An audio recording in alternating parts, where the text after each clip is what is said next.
emerged this week that West Ham are cutting ties with Betway next year after their perceived involvement in the Paqueta betting scandal. Are West Ham right to be frustrated that Betway played their part in this, or did they have a duty? Yeah, did they have a duty? They had a duty. Yeah. I mean, I don't believe the story, to be honest.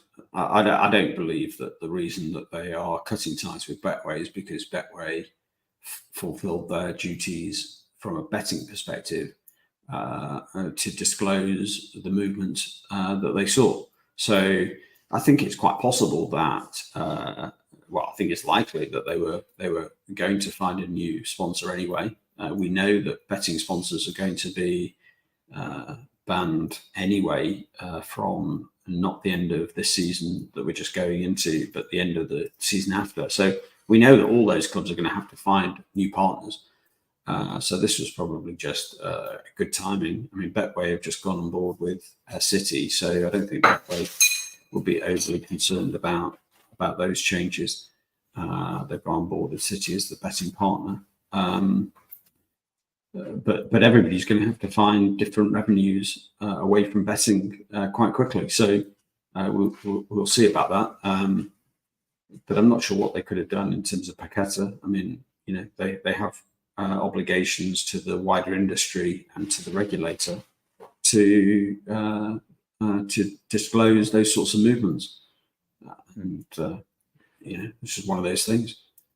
Yeah, definitely. And then it's a bit of a complicated one. This one, we've talked about ticket pricing a few different times, but so West Ham are not offering reduced concession prices on match day tickets, despite the Premier League handbook stating clubs must adopt a system of concessionary tickets. But on the ticket pricing, there is listed as OAPs and under 21s, under 16s, but it's all the same price. Is that a potential loophole the club are getting around displaying it as that they've got them tickets available, but it's all the same price anyway? Yeah, I don't think that would. I don't think that would tick the box. I think it's pretty clear that a concessionary ticket price means a reduced ticket price for certain concessions, rather than a separate consignment of tickets for that group. So they may well be pursued there.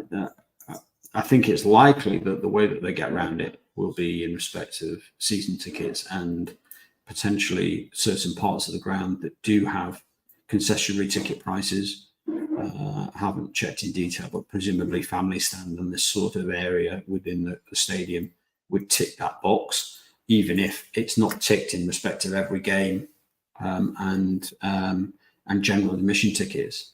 But the whole Premier League is going to, there is going to be a big, we've talked about it before, there is going to be a big crunch on ticket prices. The way that they're increasing and is going to mean that it will come to a head, especially with the new government. And I assume there'll be people that are far too experienced in ticketing matters at West Ham to know the rules and know exactly what they can do. They'll know what they're doing. I mean, if they're breaching, they'll be breaching it deliberately because they want to. I mean, it won't be a case of them not knowing the rules. That's for sure. So either they've not breached them or they're breaching them as a strategic choice. We'll see which it is. I don't know, but it won't be an accident. That's for sure. And then West Ham, another transfer for them. It looks like they're going to sign Crescencio Somerville from Leeds.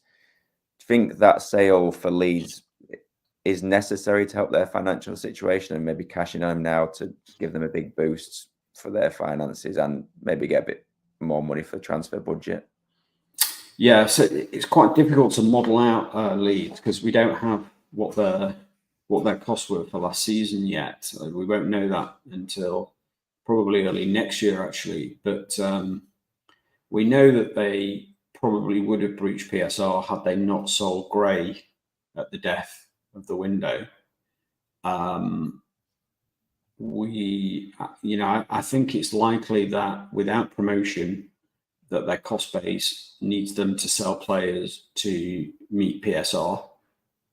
And this is one of those players, because if you look at the value that they're selling at, it's probably less than you would imagine that they would have been able to get for the player, maybe even 6 months ago. So I suspect there's a PSR element, is the short answer to your question. Obviously, it's not PSR as in the Premier League PSR, it's the EFL P&S rules.